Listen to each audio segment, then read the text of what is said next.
Mga abandonadong ospital ang isa raw sa mga paboritong pagpasyalan ng mga kaluluwang gala. Hindi nakapagtataka, lalo pat sa ospital din, madalas mag-agawan ang buhay at ang kamatayan. 1903, kapapasok pa lang noon ang bagong milenyo noong itinatag ng Amerika ang Fort Stotsenburg sa barangay Sapang Bato sa Angeles, Pampanga. Kalaunan, malaking bahagi nito ang ginawang paliparan ng mga eroplanong pandigma at nakilala bilang Clark Fields noong 1919. Saksi ang Clark sa maraming karahasan ng digmaan, kabilang na ang World War II noong dekada 40. Dito rin dati dinala ang mga sugatang sundalo sa Vietnam War noong dekada 60. Pero noong 1991, makalipas ang mahigit 80 taon, nilisa ng mga Amerikano ang kanilang mga kampo militar dito sa Pilipinas. Kabilang na ang Clark na isa na ngayong Freeport Zone. Nung abandonahin ng mga sundalong Amerikano ang kampong ito,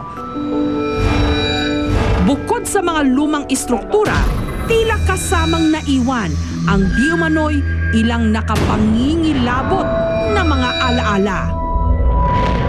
Isa sa pinangingilagang gusali rito sa Clark, ang lumang ospital na ito na di umano pugad daw ng mga lagalag na kaluluwa. Ang 64 anyos na si Mang Ramon na dating security guard sa ospital, saksi raw sa pagkamatay ng maraming sundalo sa ospital na ito noong dekada 70. Dito, yung hinahangar nila yung patay, pag halimbawa patay na, bubutasin dito, pero wala na laman loob. Kasi aircon yan eh, magpapatigas sa kanila para matuyo-tuyo yung dugo nila. Na dinadala mga tao rito, mga tinamaan ng bala, nasunog, nasabugan ng garnada. Siguro sa araw-araw, pinakababa siguro mga 500, 300. Dito nang gagaling yung tulungan, help. Pinakamatindi raw ang mga naranasan niyang pagpaparamdam sa basement area, kung saan matatagpuan ang mismong morgue ng ospital. Ito yung morgue. Diyan, yan lahat ng yan, morgue lahat yan. Dinig na dinig din daw ni Mang Ramon ang mga daing na mga kaluluwang namamalagi rito. Dito kasi, pag gabi ka, diyan ka sa labas, marinig mo yung sounds na sabi niya, help, minsan mga yabang ng mga sapatos, wala naman naglalakad. Talagang dito na manghihilakbot ka kung hindi mo talagang kabisado itong lugar na ito. Noong 2009, sinamahan ni Mang Ramon ang isang grupo ng International Paranormal Experts, ang Ghost Hunters International, para tuklasin ang mga kababalaghang bumabalot sa lumang ospital ng Clark. And just go out. You all right? Something actually touched the back of my ear. I heard something just behind you over here. Something just grabbed my ear. And I stepped away, wondering what was going on. Noon nila nai-record ang boses daw ng mga sundalong Amerikano na di umano nagmumulto.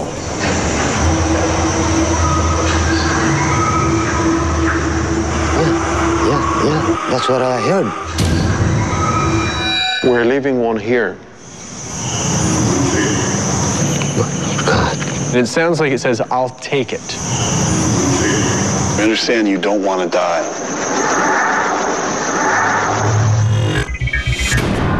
Bukod sa lumang ospital, tila nababalot din daw ng hiwaga ang museyong ito sa Clark.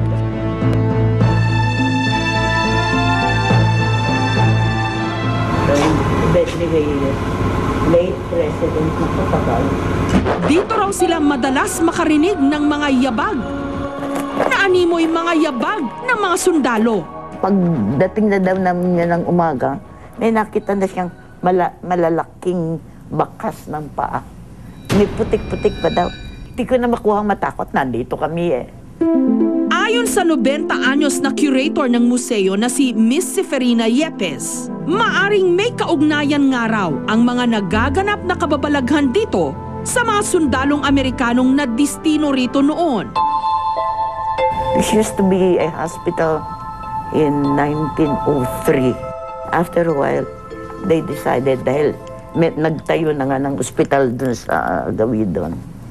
Ito, ginawa lang Office of the Base Commander. Paglabas naman ng Clark, madadaanan ang tinaguriang Killer Highway. Madalas daw kasing may nagbubuwis ng buhay rito, bunga ng aksidente. Ang itinuturong dahilan ng marami, ang Tres Marias, 3 puno ng aguso o pine tree na balwarte raw ng 3 white lady.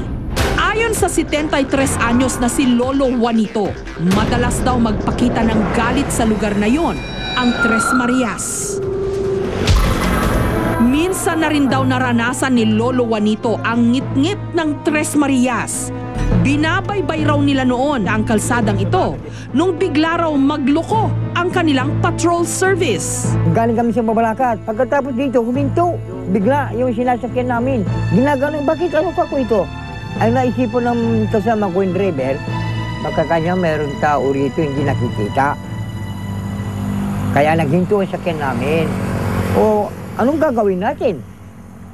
Anong gagawin natin nakahinto yung sakyan namin? Puntahan natin yung puno at makikiusap.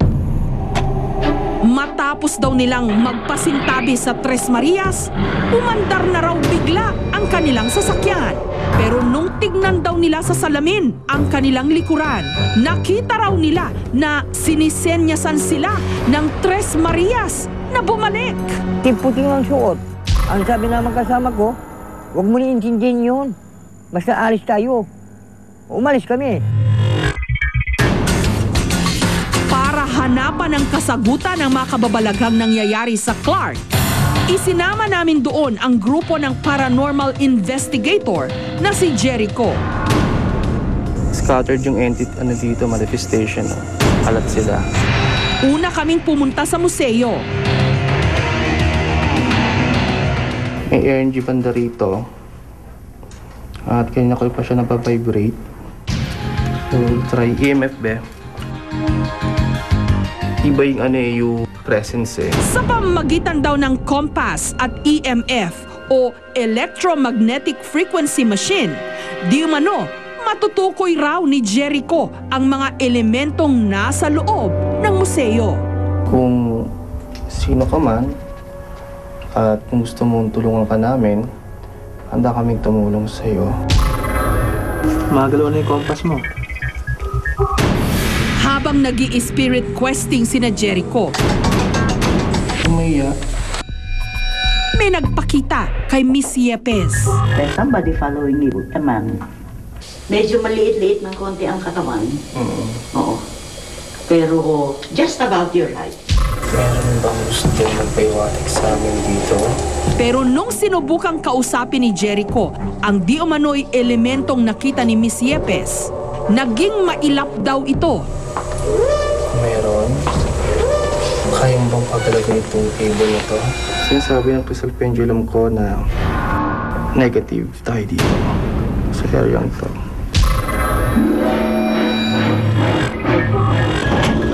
Sunod na inimbestigahan ni na Jericho ang lumang ospital. Wait. May naririnig na ako kumakanta ro, nag-humming, babae. Ganun. Humming, babae. EMF lagi naka-open. Tiyempo naman na nung naghating gabi, narating na ni na Jericho ang morgue ng lumang ospital.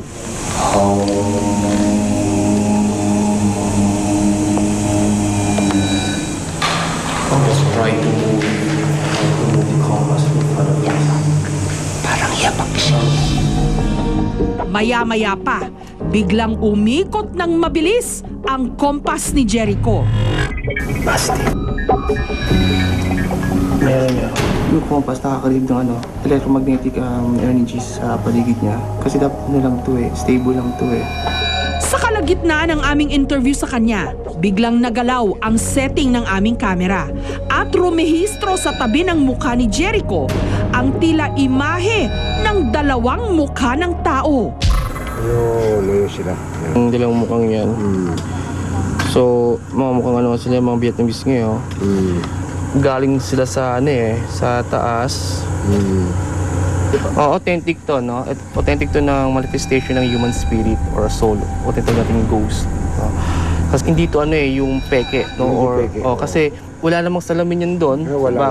Puro semento. Ikinonsulta namin sa isang video expert ang imaheng rumehistro sa aming kamera. Yung image, may pagka-spooky, no? Dahil parang may mga elements na hindi ma-explain, hindi logical, hindi rational. At first glance, para siyang alien elements in that image. Gusto ko sanang sabihin, it's a ghost, no? Pero it can be explained na siya, a light flare na na-reflect dun sa lens. Alam naman natin ang capturing images, light and shadow, interplay of light and shadow. Kaya minsan, it plays tricks on our eyes.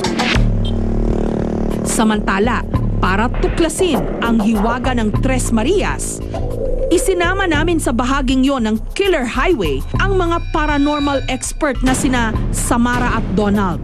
So ang nakita ko dun sa mga flashes na lumabas is disgrasya.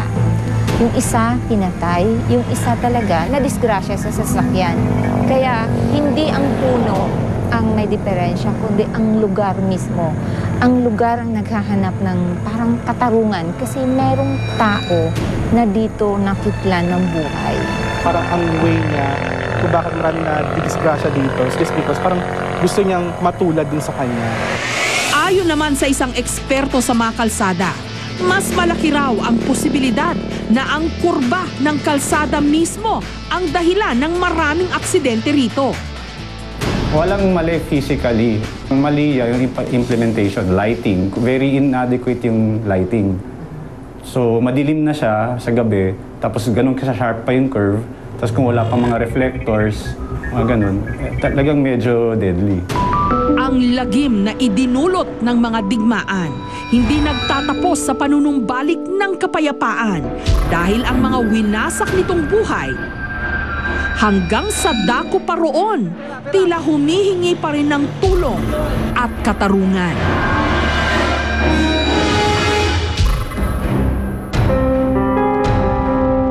Susunod, mga sikreto sa likod ng nakakatakot na Pinoy horror movies.